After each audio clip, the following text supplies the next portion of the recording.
Hey everybody, how you doing? Hey, listen up, I got a big announcement.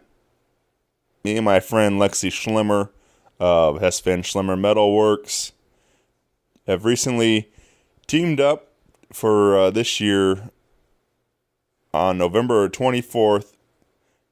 Riffs for Gifts. This will be a Toys for Tots charity rock show over at Pops in Sauget, Illinois, and it will feature Outrun the Fall, The Poor, Steeples, Monk and the People, The Matching Shoe, and Silent Hollow.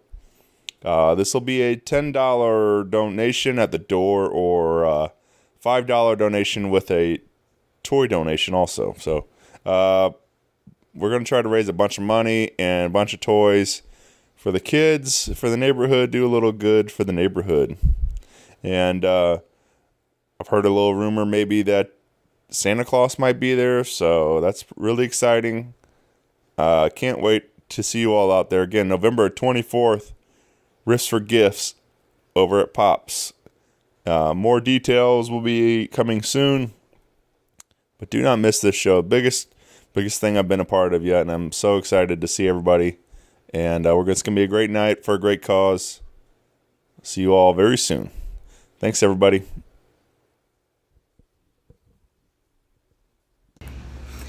Hi, this is Lexi and Sid of Hess Van Schlimmer Metalworks and Art, home of the Schlimmer Metal Wolves. We are a small but furious family-run welding, fabrication, and metalworks shop with CNC capabilities and now full-scale powder coating operation. We bring unique, affordable quality art to life within the realm of practicality. Whether it's signs, sculptures, railings, shelves, furniture, or even just powder coat for your rims or your patio set, give us a look. Check us out on Facebook or Instagram or call 618-670-5724. We are Hess Van Schlimmer Metalworks. That was terrible. We tried. Hey everybody, Shane here with Rock Paper Podcast. Let me tell you about my friends over at Naked Vine, located at 1624 Clarkson Road in Chesterfield, Missouri. Hey, swing by and visit them Tuesday through Saturday for a glass of wine, whiskey, or local craft beers, and see my one and only there on October 4th. Kevin Buckley Trio on October 5th. Diesel Island on Saturday, October 6th.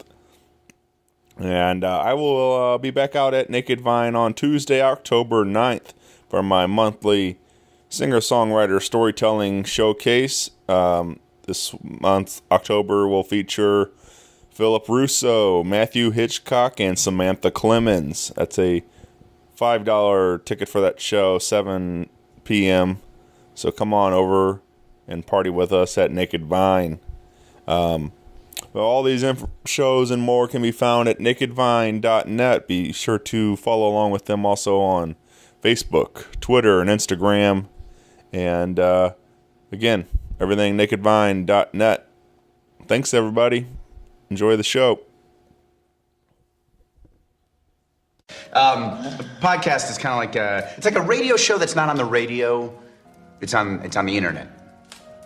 Does that make sense? Uh-huh. Yeah. That's also like my mom. It makes it sound more confusing, doesn't it?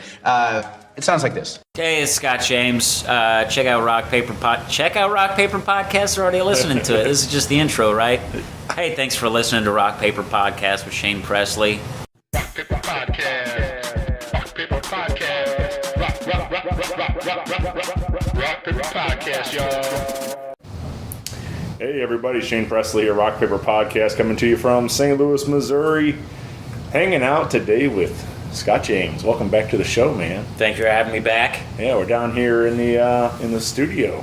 Yep. Yeah, it's coming a long way. I know it's a little rough right now, but you can see the potential clearly. For sure. God, I wish this was a video podcast. I'm actually, if you can imagine this, I'm proud of the state my basement is in right now. Yeah.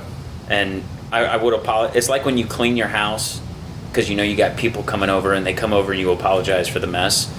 It's the same deal. Like I'm sorry. There's a little bit of it's a little chaotic, but there is currently a 20-yard dumpster sitting in my driveway with the contents of the basement in it. Right. So this is the best the basement has looked in years. Yeah.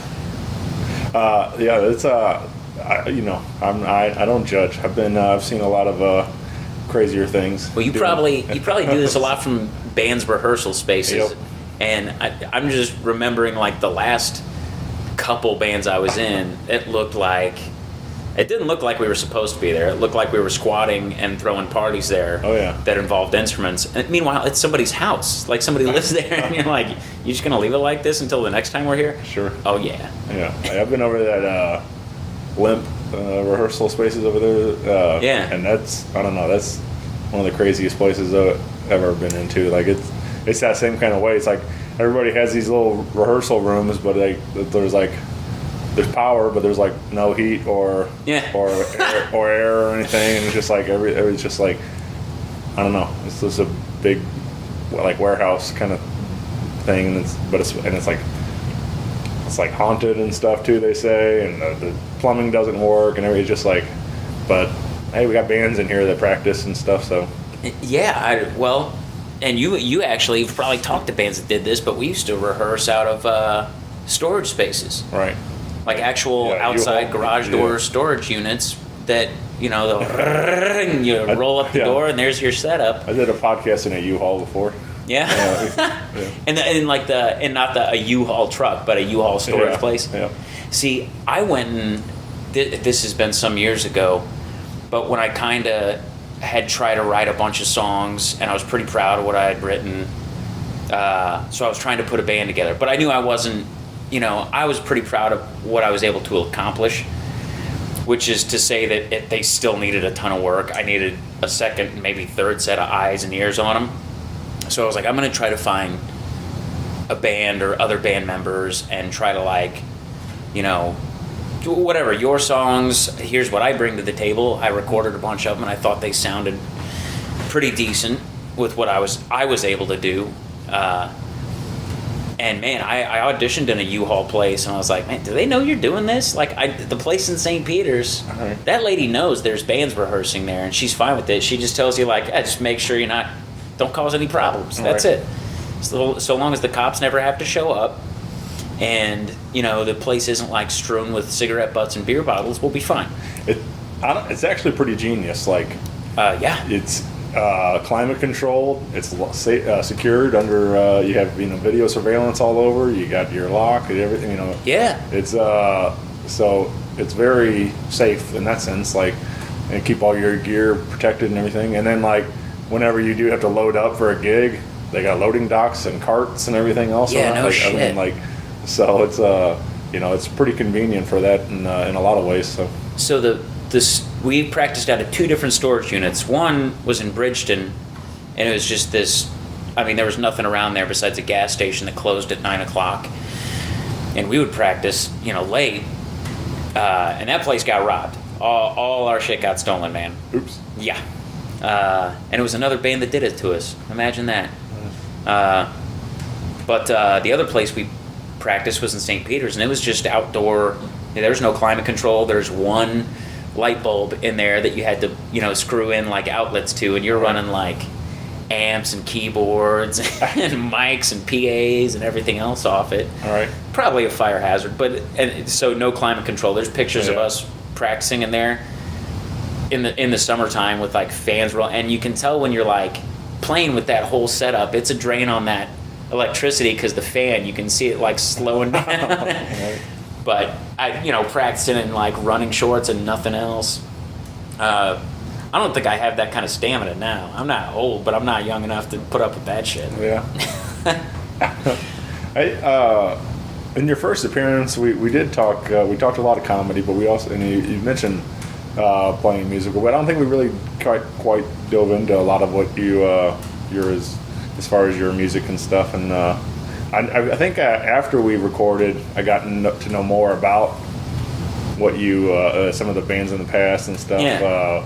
With Justin and stuff, and well, I got become quite friendly with Justin afterwards and everything too. And he, by the way, Justin Hitzfeld, was the singer in my first band. Not my first band, but my first band that we actually played out. And had T-shirts and CDs and all that stuff. The sad thing about it is there's not much to talk about because it means something to the members of the band and maybe like the handful of people that have a shirt and a CD and came out to see us a couple different times, and what you would call like a fan base, which for us was like 5 or 6 people that liked what we were doing, and it's very important to us, but it's not like there's a lot of bands in St. Louis.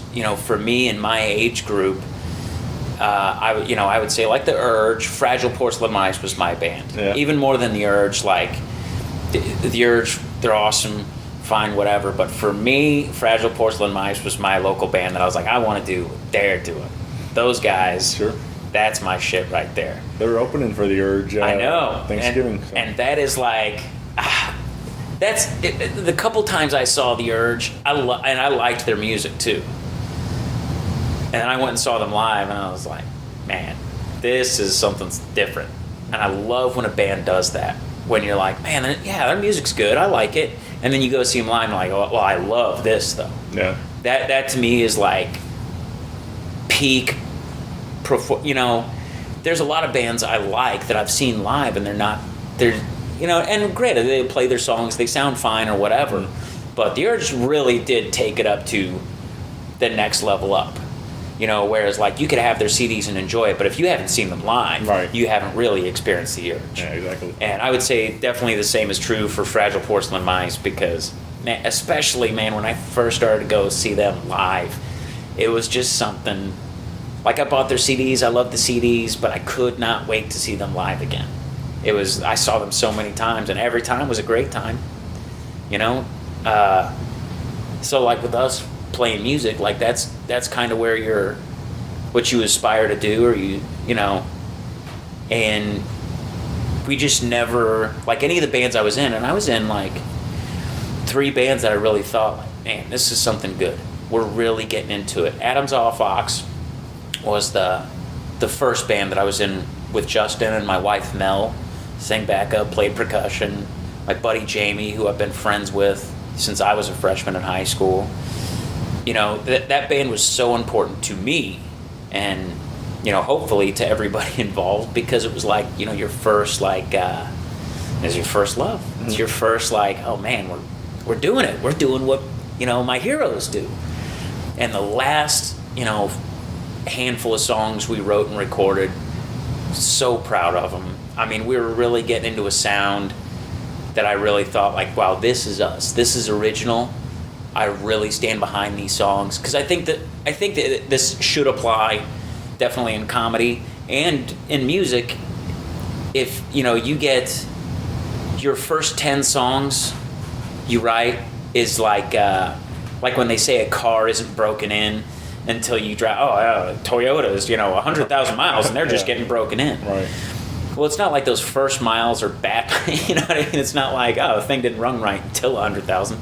But I think for bands and comedy, it is kind of that. Mm-hmm. Because, you learn so much. The lineup might change. You're learning how to write together. You find a sound. Or you might start off saying like, we want to be like these type of bands. And you actually start putting your thoughts and ideas in with all the other band members. And you're like, that's not what we're like at all. Right. We're a whole different thing. And then you find your sound. And it's your sound. It's something that, I'm a big fan of this band. Well, we don't sound like that anymore. You wouldn't even know we were into that band. We used to get compared to a lot of different bands that we were like, we do not like that band. Yeah. Or whether we liked them or not, we wouldn't consider them an influence. Sure. And everybody had a different list of bands, too, which I think was good. Yeah.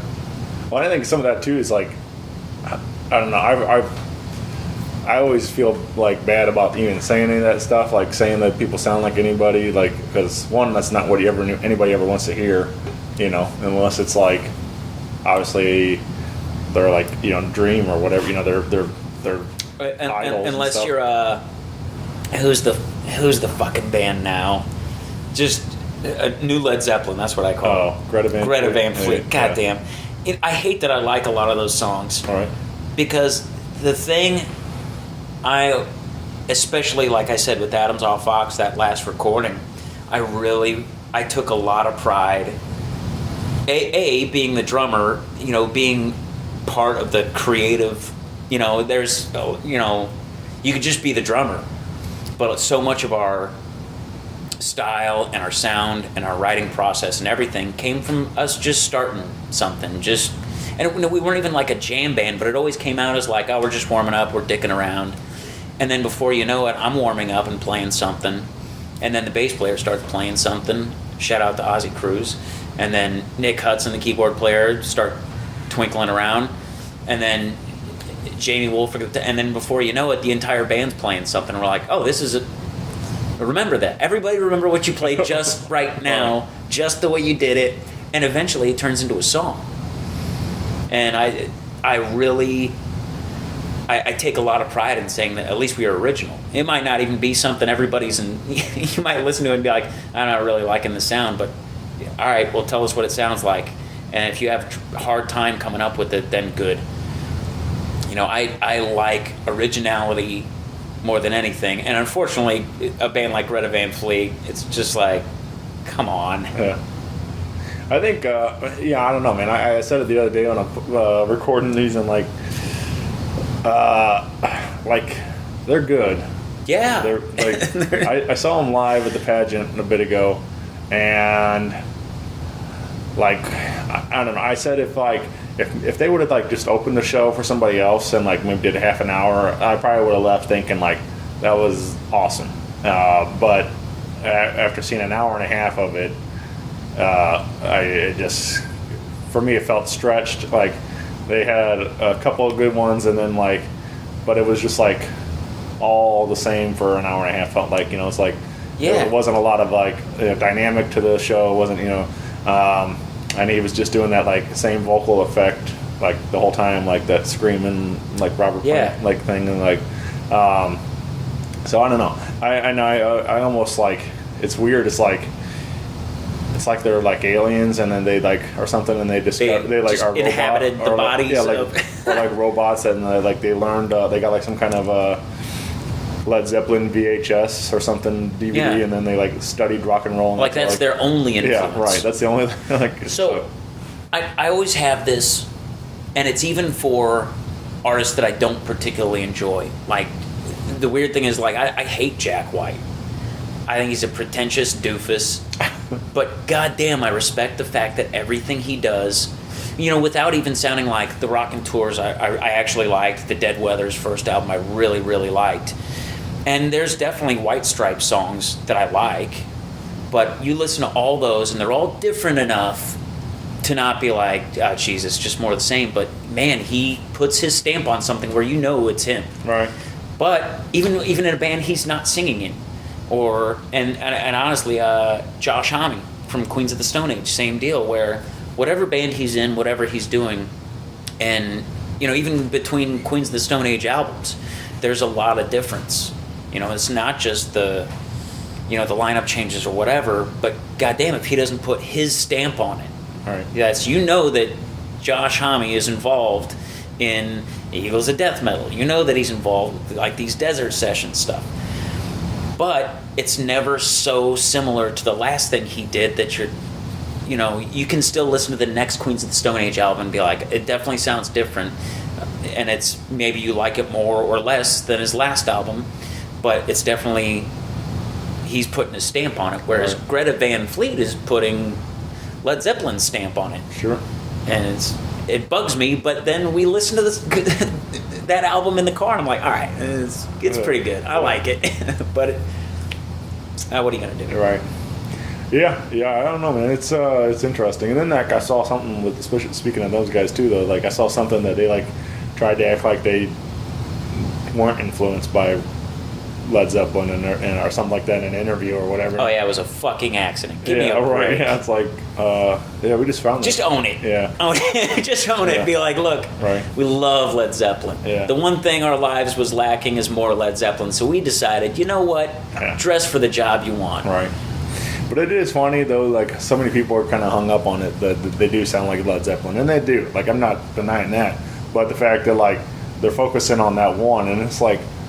There's so many bands that have been ripping off everybody else all through time. Like, why yeah. are we focusing on this one that like sounds like that? Like it's because they're huge. Yeah, that's what it is. Because they've and you know, there's plenty of examples of that over time. The thing that bugs me about music, and I used to say it always moves in threes. Like you remember, like mid '90s when swing music was big. Well, you had three. You had the Big Bad Voodoo Daddy, Cherry Poppin' Daddies, and whoever the Squirrel Nuts. They all had like similar names. Mm-hmm. You know, the pop punk era, Blink 182, Sum 41. You know, you always have the three big ones that I think like record labels just fought over. Well, we have to have our band like that, so they find some bullshit band, and then you know. So it's always been around. It's always been annoying, but I think part of like any new band getting over that sophomore slump, part of it is like finding your own sound and realizing like, oh well, maybe our own sound doesn't sell as good as like. You get what I mean? Where who knows? Yeah, I mean, there's something to that though. People like hearing something they know. You know, it's like that.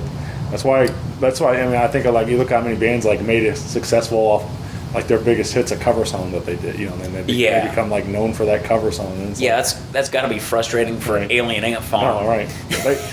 They own it though. Like I just saw them at Wayback Point Fest, and they still played it. Like you know, dude, for them.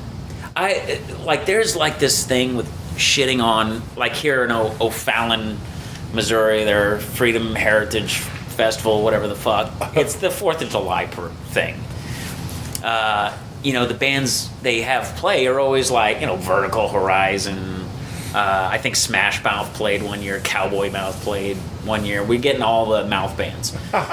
But for those bands that were like, maybe they had a couple hits early mid 90s and now they're doing this circuit, and it's real easy to shit on those bands and be like, oh yeah, look what they're doing now, but whatever, you know what, they don't have day jobs, right? Fuck you, they're still playing their music and still touring, whether you know.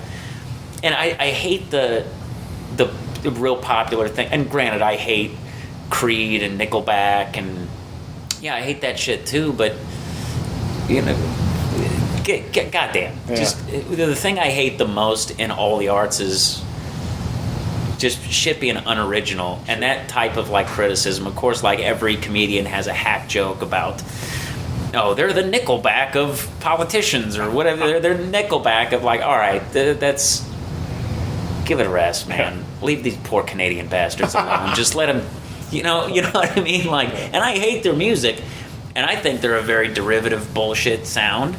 But at the same time, I never have to listen to that band. This ain't, shit is so spread out now.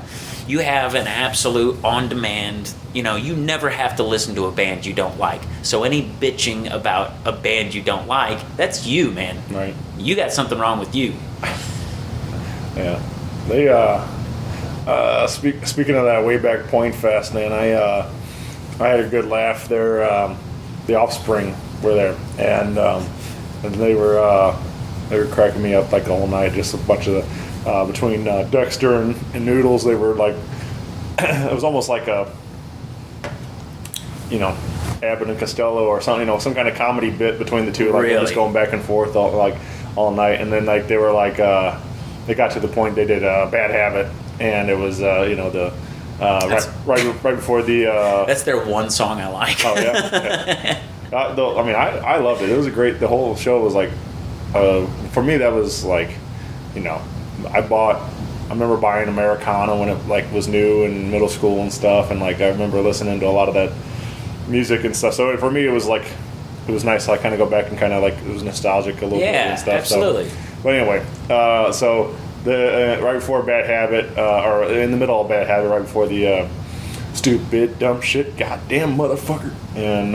they like stopped the shit, you know, stopped everything, and they like started talking to the crowd, and like, and the whole night they were like playing it up like, this is the biggest thing in rock and roll history ever, you know, and like just like, I don't know, this, you are the sexiest crowd, you know, and all stuff like that, like, and then so then they got to that point, and then they were like, okay, you guys ready to sing with us now? And then say some dirty words, and then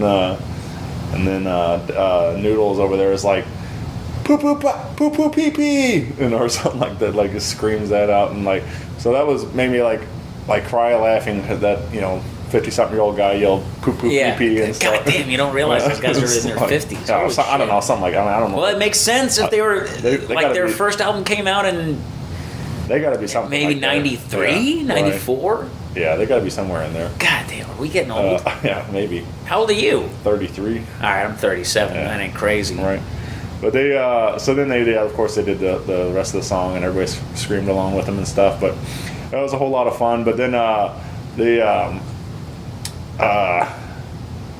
was another moment where he was saying like how they, we're kind of talking about these bands they're still doing this thing, and after so many years, and he's like, he brought in that Anchorman quote, when Ron Burgundy's at the party, like, we've been coming to the same party for 20 years, and there's nothing sad about that, or something like that. Yeah. It's like, and that's what they were like, kind of, all these bands have been playing together for all these years, and now they're playing this, but they're still doing it, like, they're still getting, but see, that gives me hope. That gives me so much hope. Like I was saying with like the bands that do these like county fairs and stuff like that. Dude, I hope I can still do. Right. I hope I'm like in my 50s. And, to me that shit ain't sad. Like, there's I hate that this is a thing that me and Andrew Frank actually were just talking about it. Like, when you almost want to say like a comedian is washed up or say something, you say they're a boat comic, where they like, go do the cruise ships because they have comedians on the cruise ships. And I'm like, fuck that, man. Doing that, I hope I get into my like, I hope I can do gigs. A, that pay that. B, like, whatever, man. You're making, you know what you're not doing? Working a job, a jobby job. Like I actually like my job. It's still a fucking job. If I could do it, if I could like replace that income with doing like cruise ship comedy, fucking A right. Right. I would not even bat an eye at it. I'd be like, yep. Yeah. When do you want me there? Yeah. And the thing about it is like when you're any band that had like huge hits, in the early 90s, and they're doing these like reunion tours or anything like that. I mean, what's your other option? Right. If nobody's like beating your door down for more hit records or just hit singles or whatever, and you get the opportunity to play these shows and have a good time, like, don't you want to do that when you're going gray? Yeah. Fucking ain't right. Yeah. I thought of, I remember Daniel Tosh had a thing in one of his specials where he talked about like football players, how they like, they sign all these big crazy contracts and everything, like then it gets to the point where they're not on the, then they get down, they're not on the starting roster, but then they go like, okay, now you're on the you're on the bench, and we're still going to pay you $1 million a year. Okay, yeah, I'll do that. And then which for a football player is like league minimum. Yeah, right. And then he's like, okay, now you're on the practice team. That's like $400,000 a year. He's like, okay, yeah, I'll do that. And then he's like, no, okay, now you're going to coach the team and all this, and all that. Like, so it's like, you're still getting a crazy amount of money for playing a game or telling jokes or whatever. And like, it's like, he's saying like that's the premise of the joke was that he's gonna keep doing it because it's still better than going to work. Absolutely. So, And I always look at, and this is like, this has like a weird bleed over. I never do like political or social commentary or anything like that. A lot of it is because I don't give a shit. A lot of it is just because I know me, and I know like I'm pretty open-minded to most perspectives if you can make sense out of it. Yeah. Whatever your political persuasion or anything, like I'll listen. But I was just having this conversation with somebody at work about Colin Kaepernick, and he wasn't necessarily like, being a dick about it or anything. He's like, but he kind of was of the persuasion that he shouldn't be playing for the NFL. Now, you can say that, but it's like, okay, but why do you think that? Because I understand why a team wouldn't want to draft him, because they want a quarterback, not a whole parade of media, all this shit, right? But what I always go back to is, you mean to tell me he's the worst NFL quarterback? You mean to tell me he can't play? And I'm not even saying he's a great quarterback. What I'm saying is, like, he had one standout season with the 49ers, and they made it to they made it to the Super Bowl, which to me was a big deal, because when I was growing up, Joe Montana was a big deal, and I was so happy. Did they make it to the Super Bowl? I don't think they made it. They were at least in the playoffs, though. Right. Where I just had this, like, flashback of me being, like, a big Joe Montana fan and be like, fucking A, I want to see the 49ers up in there, man. And maybe the milk went sour. Right. You know what I mean? Maybe he's like, he got figured out, and league wide defense is just figured out. You don't have that many tricks up his sleeve. That's fine. But you mean to tell me he can't be a backup quarterback? He don't have that level of skill? Right. Seriously? But we actually had an intelligent conversation, and I say intelligent, the guy I'm talking about is not crazy intelligent, and neither am I. But we at least had a conversation about it, and you can't talk about that without spilling into, like, why he's not playing, or what your feelings are on that. But I forget why we even started talking about this. I mentioned football and Daniel Tosh's. Oh, yeah. So, second string quarterbacks. Yeah, right. Yeah, that's exactly the thing. Like, at this point, I think if a team drafted him, or not drafted, if a team, signed him, and he was playing second string, right, or just even like practice squad, is it like more money than he's making now? No. Yeah. His perspective or his ideas further, moved further forward by the fact that a team will not sign him. And I think the guy should be playing, but I get why a team, an apolitical, no, I have no feelings on your stance on this or that or whatever, wouldn't want to sign him. Because the same thing happened with Michael Sam being the first openly gay player, right, and the Rams signed him when they were in St. Louis. And I remember people talking about, like, who gives a shit if he's... Nobody cares about that. Yeah. If he's a good defensive end, welcome aboard. Right.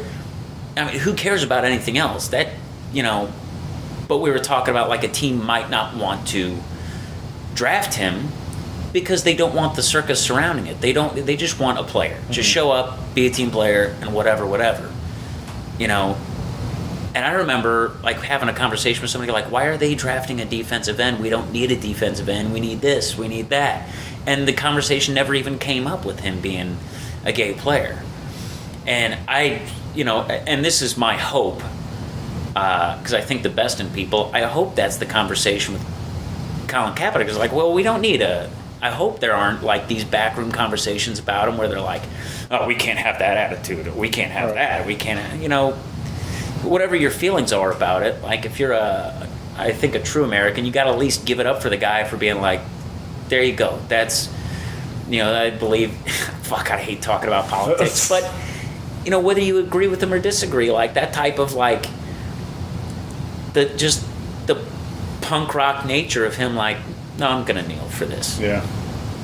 And because I have whatever inclination or my ideas on this or that care about, agree, disagree, whatever, I think there is a nuts and bolts perspective on it that has nothing to do with his politics or anybody else's. And I think most of that is like a Coach Belichick. I think he doesn't give a shit about anything but winning. Right. And I think a lot of the NFL coaches are like that. But that's also frustrating.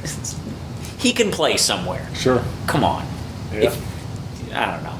Yeah, there's been I don't know. Yeah, I don't know what because I looked at his numbers the other day just to because I did recall, like, he wasn't, like, great at the end before he got cut, but, like, I looked at his stats and, like, they weren't that bad. Like, I mean, so I mean, like, they weren't bad enough right, for him to not play. Right, exactly. So. Even, like, you look at any quarterback, any player that's on the decline, or maybe they're a little long in the tooth.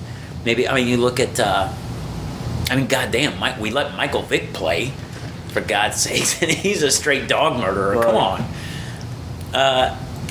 But even like Bolger, You know, and granted, like St. Louis certainly had a talent for like destroying quarterbacks' careers. Yeah. Even Kurt Warner, once he left, still had a like viable career. Yeah. And the conversation in St. Louis was that he's old. Right. He's broken. Yeah. He can't possibly compete in this league. One-on-one. A couple short years later, Yeah. and him, to Kurt Warner's credit, he went and was a backup in New York. Yeah.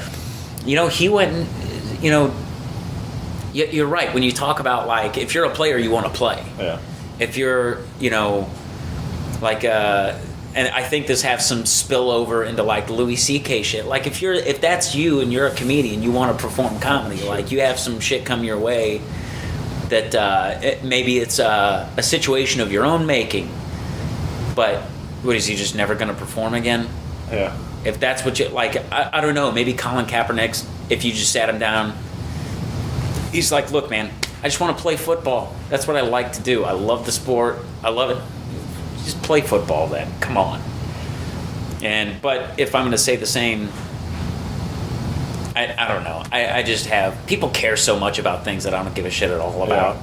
I find that in every corner of my life, to where when people start talking about something in the news or politics or whatever, I'm like, I don't really give a shit about that. Yeah.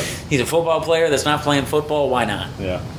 I work down at the bar, and for whatever reason, people feel the need to talk to me a lot about things, and like, and especially like a lot of stuff I don't care about, and like, I try to express it with my face that I have zero interest in this, but people insist on continuing to talk to me and tell me about all this stuff, and I'm like, I really don't care. Like, well, you're you know, you add booze to any conversation about a serious topic, and I think it like maybe loosens people's lips a little bit, and they feel like, I hate it, but I also love talking about it. What I don't like is this weird attitude, like I was just talking about something, and I forget what it was. Just a complete, like, I don't know, where like, we were talking about podcasts. We were talking about podcasts. We listened to it, like, I find myself listening to the same ones or subscribe to the same ones, and I listen to like one a month. I'm like, why am I still subscribed to this? Why am I, you know? And then just another comic was like, you don't listen to Joe Rogan, do you? And I was like, what difference would it make if I did? What does that fucking matter? Right. I don't get it. I don't get the weird, like, you don't listen to Joe. Well, so what if I did? I think it's sort of that Nickelback thing goes back to that, like, where it's like Joe's like number one. So, and I think it's people always going to be like, you know, hate that's anything that's like that popular kind of thing. I think sometimes, like, yeah, it's, so. I mean, don't get me wrong. His is one of the podcasts that I like. I listen to like every.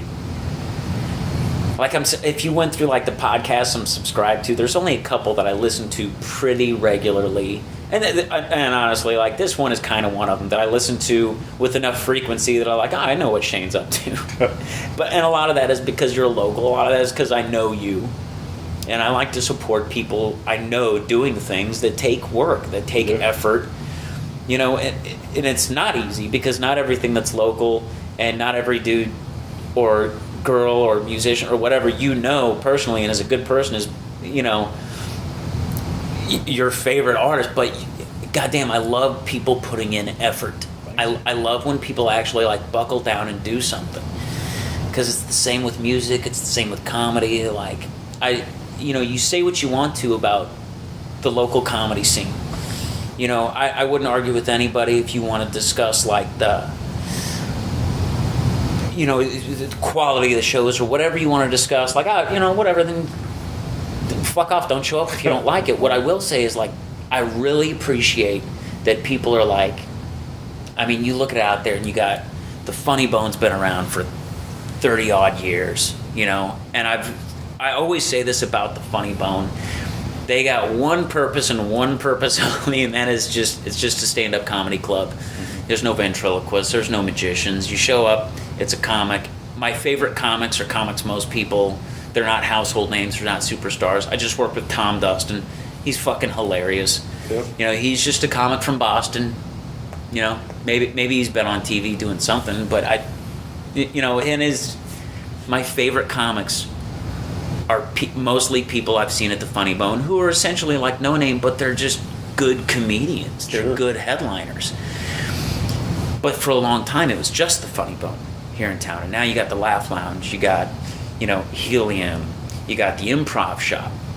Now, out of all of those in terms of opportunities for local talent, for local comedians, they're all doing a little something. The comedian always winds up having local openers. I work there all the time. I say all the time, not, but I like that he's using local talent. I like when, the Laugh Lounge is owned by someone local. They put on a ton of local talent. The Improv Shop, it's 100% local people. But even outside of that, that's not enough stage time for local comedians. So what do? They start their own shows. Right. And some of these shows are good. And they're creating opportunities for douchebags like me who don't create any kind of show. I just show up and do my jokes. Right. Very selfish of me. But God, I love when people put in effort. They're putting in the work to create not just an opportunity for themselves, but they're creating an opportunity for somebody like me to get on stage and try to peddle my wares. And that's something that you're doing. That's something that, like, we were talking, I don't know if we did this on mic, but we were talking about the Lemp practice space where it's, and I haven't been there, but somebody thought well enough of like, what we need? More rehearsal spaces in this town for bands. And there it is. Yeah. There's tons of things like that. When we played, local shows around St. Louis, it's not like we opened for any big name bands. It was always with a local band at a venue that was putting on local bands, and you just gotta give it up for the people that are creating opportunities for you to suckle off of. So I guess that's a long way to go to say that I really appreciate the go-getters in this town for doing things like that. For sure, man. Yeah. I'm having a ton of fun doing it, so I'm sure the other people are too, man. It's it's fun, it's exciting. So I'm gonna keep doing it. So at this point, I mean, how many years you been doing it? 3 or 4 years, haven't you? May was 4, so 4.5. Jesus. So, yeah. There's so many things that when you start putting years on it, when you start counting the episodes, this is episode 587. Jesus. Yeah, I mean, I obviously I number them all, but just to keep track. But it's I don't know. It is kind of crazy. Every time I look at it, I'm like, man, that's shit. That's a lot of content. And you especially, and I say the same for, especially any comedian that's touring or that's different town, bands that tour, different town, every other night or whatever. You actually travel with this thing. It's not like you have you got to come to my studio and record. Right. So you probably put miles on your car, going to people's places, rehearsal spaces. You know what I mean? I've recorded in Columbia, and I've been up to Columbia, Missouri, to Cuba, Missouri, to Carrollton, Illinois, to all over the place. Yeah, Cuba is not close. Right. And I live in Wentzville, so it's I can definitely do a lot of driving for the show. But like I said, I really enjoy it. It's a ton of fun for me. So, but you were talking about earlier about the band and even comparing it to comedy too, just the work. But it's your first. You said something about the band, the first 10 songs or whatever. Oh, yeah. And that was kind of I related that to a lot of the podcasting, because when we did this first time 2.5 years ago, I was listening back to that and I was like, yeah. I just it was a little rough for me. Even then I was 2 years in, but it's but I feel today, after doing it now 4.5 years, I feel much more confident in the product and everything that we have going on today than I did Well, you should. Yeah, so it's just like any band or comedian or anything. You do it enough times, enough practice, you're going to keep getting better and stuff. So. Yeah, I have this. This thing with I say I'm sure this is like something that hangs up in a lot of comedians' heads when they're first starting out. And I say first starting out in terms of like maybe your first couple of years, because it took me a while, Right. to be proud of what I was doing up there, to really be like, this is good. This is quality. It's original. It's, my own voice. I mean, it took me a while. That's why it's incredibly frustrating for me to see like pretty new comics who are already like, pretty funny. I'm like, God damn, man, how did you just figured it out quick? It took me years. Jesus. But a lot of them get hung up on the time they have. Like, I think I got a good 10 minutes. I think I got a good 20, or I think I got 20 minutes. And it's like, don't worry about the time. Yeah. The time is like sort of just a byproduct of this is going to sound crazy pretentious, but the time is like inconsequential. It's the quality of time. Like one of the things like Matt from the Funny Bone says a lot is people are like looking for their 10 minutes so they can start hosting. Because like, don't worry about having 10 minutes. Have a good 6 minutes, and I'll be happy with that. Like a really good, consistent 6 minutes, and you can host. Right. Have a good, the quality is better than anything. Like I remember us being in bands and being like, we're like the middle band, so we need to play like 30 minutes, let's say. And, we have like 20 minutes worth of songs that we're really proud of. And then 10 minutes, it's like, it'll do. We might have to play a cover. Fuck that. Do good 20. Do the good 20. Right. And call it quits. And just be good. And then like, well, now we need another good 10. Now we need another good. That's it to me where, hopefully, and I think this is true for our band, is not every song we wrote, we were like, yeah, we need to keep playing that over and over again. Some of them we were like, all right, well, if we're not interested enough in it to keep working on it, then it's not us. If you're not like passionate about pursuing this handful of ideas, a band is a lot different. You're talking about 6 people, in our band, and you might have like 2 of the members are like, I really like that idea, and the rest of us are like, pass. Then you kind of pass on it, whereas a comedian is, you're the only one that can say yay or nay. Whatever you do is kind of up to you. Mm-hmm. So like when people are concerned about the time they have, I'm like, who gives a shit about the time? I've probably written 5 hours of comedy since I started doing comedy, and 40 of it's really good, and the rest of it is probably garbage. Just, you miss all the shots you don't take. Just keep hustling, keep writing. Comedy's a little different, I think. No idea is a bad idea until you do it, and then you realize, like, oh, everybody hates this. Now I'm not gonna. Maybe it was a bad idea. Yeah. But I'm constantly surprised. I don't know if it's ego or what it is, but there's a lot of stuff I've written. I was like, man, I think this is gonna hit. I think this is really good and creative and funny. And then you do it in front of people, and you go, oh, doesn't seem that way.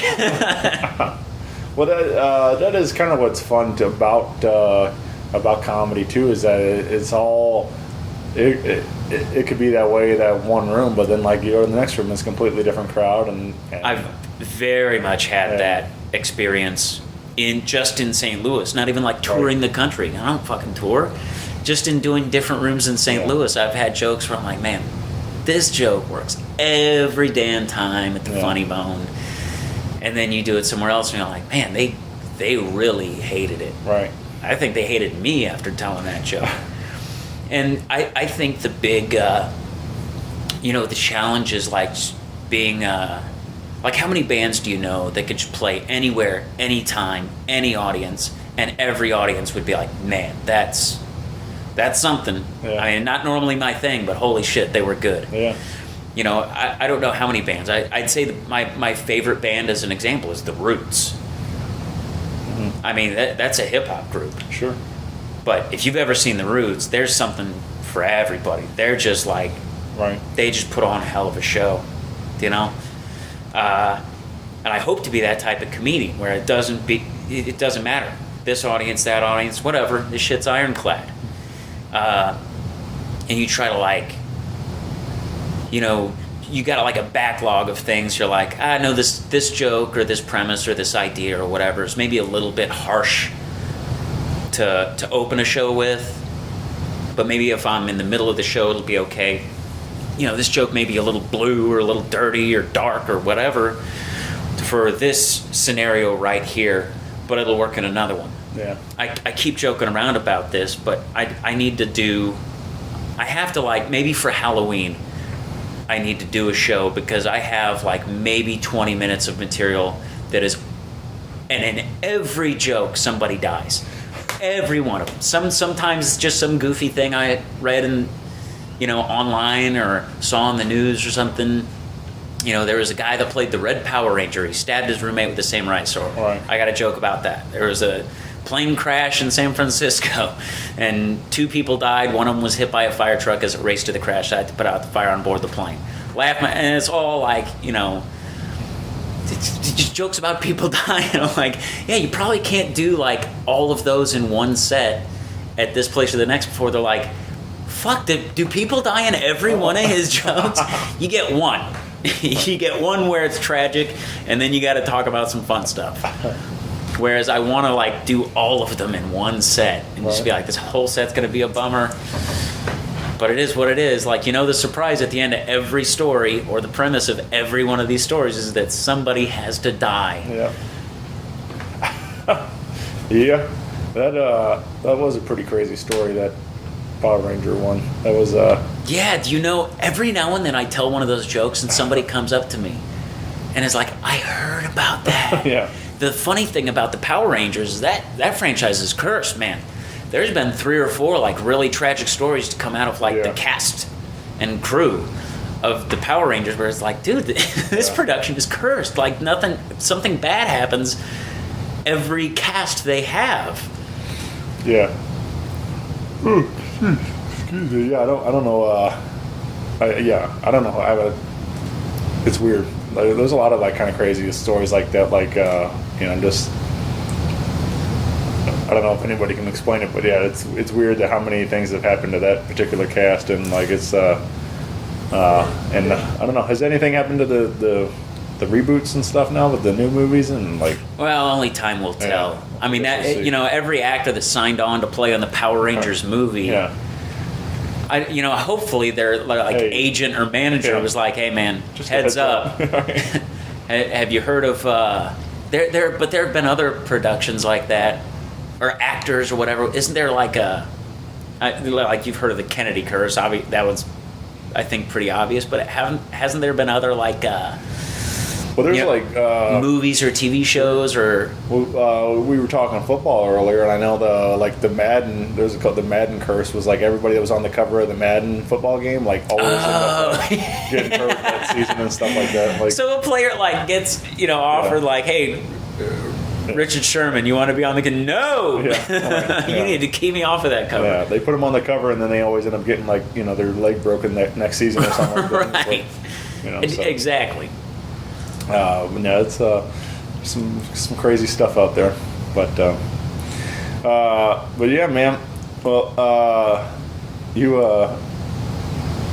were telling me a story. We kind of got going on it before we started the mic, and you got your vape there, and reminded me about it. But you were telling me a story. You participated in some. Not my proudest moment. Yeah.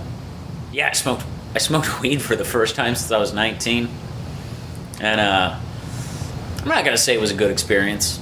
I'm gonna say like it caused some. It's very unlike me. I'll even say like I'm not a big drinker. Like I like a good beer buzz, but I'm usually like it's been a long time since I've been out of control. In terms of like, oh, I fucked up and I drank too much. Now I can't drive home.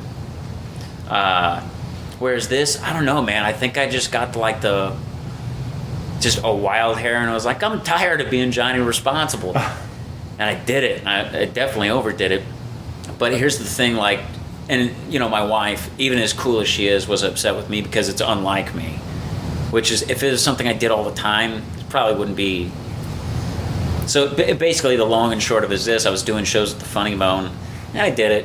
And I definitely overdid it. It's not like I even all right, I haven't done this since I was 19. Clearly I'm a lightweight still. It's like if I hadn't drank since I was 19 and I was like, all right, we're going to start with tequila and see where it goes from there. But it did the same thing it did to me every time. I just turned, it's kind of slowed me down. I was doing things before I realized I was doing them. Got thirsty. Walked around thinking I was peeing my pants a lot. That for whatever reason is like, I remembered that. Yeah. Like as soon as I could tell I was high, I was like, oh shit, am I peeing my pants? Oh. Oh no, this happens to me. I remember this happening before. And then the other thing it did to me was put me to sleep. Yeah. So I went in the green room at the Funny Bone and fell asleep. For like an hour and a half and woke up at midnight and was like, yeah, the show's been over for an hour. What the fuck? I woke up in a panic and had missed like several text messages and phone calls from my wife, like wanting to know why I'm not answering the phone, right. What's going on. So she was, and rightfully so. Sorry, I kicked our studio operation. My bad. I know that's going to bleed through too. Yeah, so she was rightly upset because it's just uncharacteristically reckless of me, I guess. I didn't do it at home or anything like that. That's kind of what we were talking about prior to the mics coming on, is you do not indulge Right. at all. And my brother was the same way. And my advice to him was always like, that's cool sometimes. Just, do it at home. Do it. If you're not sure how it's going to hit you or affect you, do it at home. Do it around people you trust. Have some water and some snacks handy, and don't worry, you're probably not peeing your pants. And then just like what it did to me is just like it always put me to sleep. The first time I did it, I was having really bad sleep problems where I was working weird hours and couldn't sleep, and my buddy Sam was like, you know what I think will work? And I'm like, all right, whatever, I'll try anything. And it did, man. It put me out for a solid, restful sleep. And I was like, man, this shit's a miracle. Well, yeah, but when you're out and about and you're supposed to be like, all right. And luckily I was done with my shows that night and just fell asleep in the green room. But then I woke up in a panic and thought like, oh man, I got to get myself home. Well, at least I slept it off.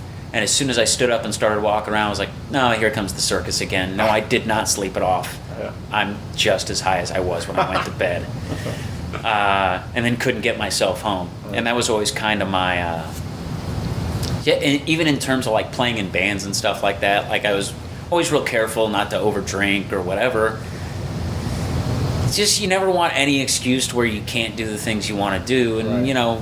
Mel's been a bartender, 20 years ago, ever since we got together, or 18 years or however long it's been. So we know like that there's, you overindulge, and then sometimes I did take an Uber home. I didn't drive myself home. I know that was one of her big fears, is that I would drive myself home all fucked up.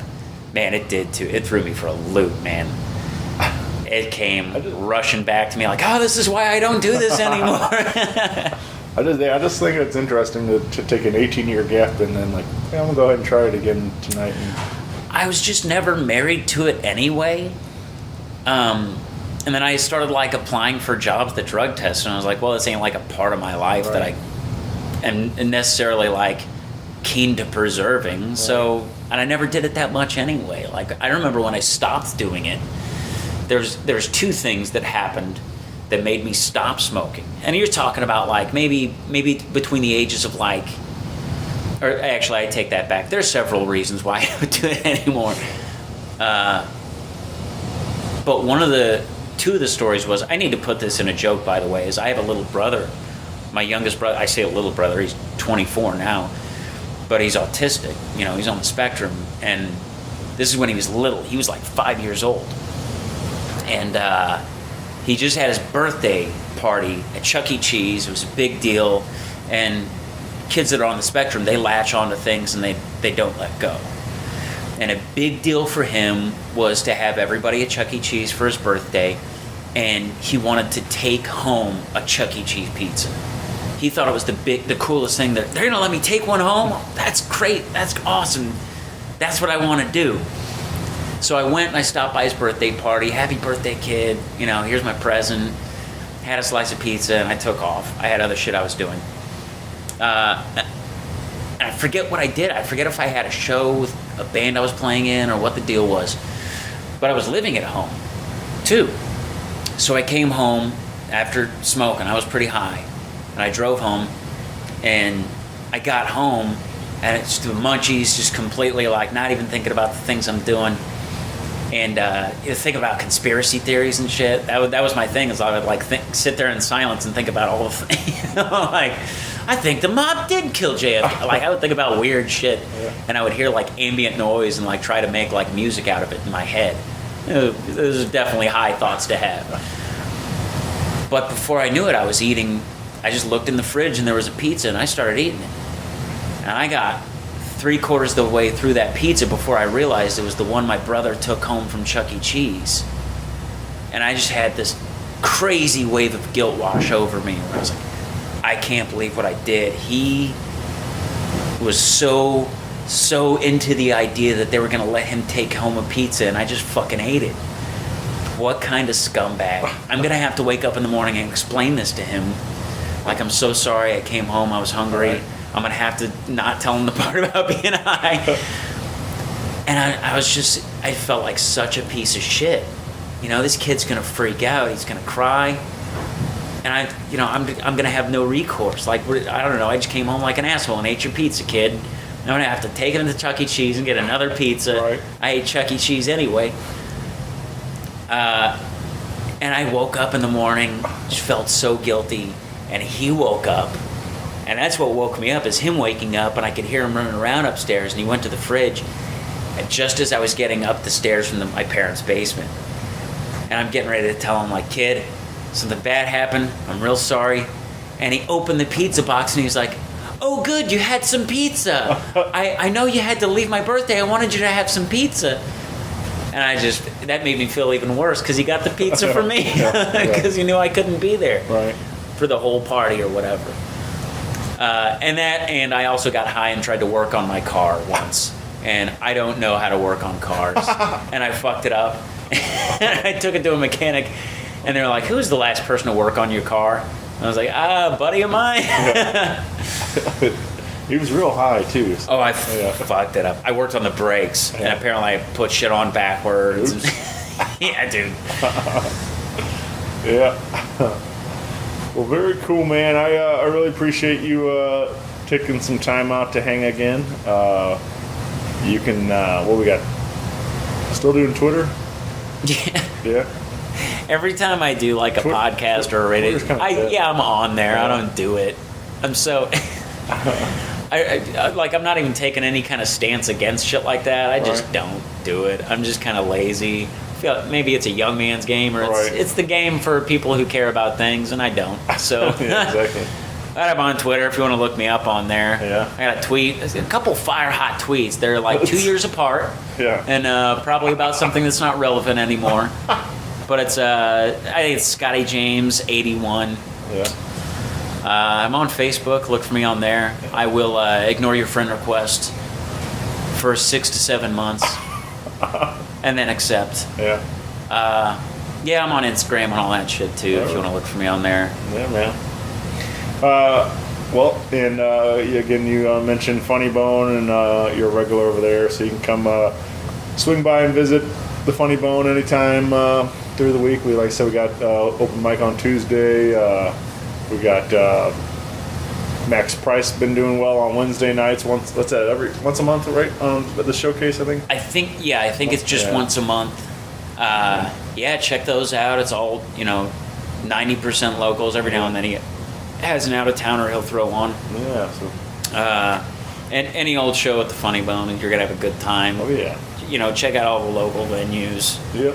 And I actually got one coming up that I don't have a date for. I know we talked about this, but the Firebird is actually taking a bite at the local Comedy Apple, and they're letting a couple go-getters, a couple guys I was talking about earlier, Tommy Mosslander and Nick Kuvar.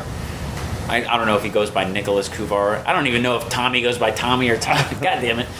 Anyway, two newer local comics were actually really funny, and God damn it, I actually like found their voice pretty early and are like writing good shit. Got the Firebird to give them a date that I don't know yet. Maybe we can put it in post. Right. But they're doing a local show there, a local showcase. I think 5 or 6 comics, and if it's the same lineup that they sent me, it's going to be a great lineup too. It should be a fun show. Yeah. And the Firebird's not. I've seen comedians there, but I think this is their first foray into doing local. Mm-hmm. So I definitely want to bring some people out to that. Yeah, man. I'm guessing it'll be in October, and I'm guessing I'll post it on my Facebook. So maybe I'll whatever. Keep an eye out for that then. I'm bad at promotion. But this one's not on me. I just don't have the date yet. All right. So look for us at the Firebird. Yeah. Another great local venue. Sure, man. Well, thank you, Scott. I'll see you soon, buddy. Yeah, thanks for having me, man. Thank Good you. talking to you. Yeah. Later, buddy. Rock Paper Podcast. Rock Paper Podcast. Rock Paper Podcast. Rock Paper Podcast. Well, yeah, that was it.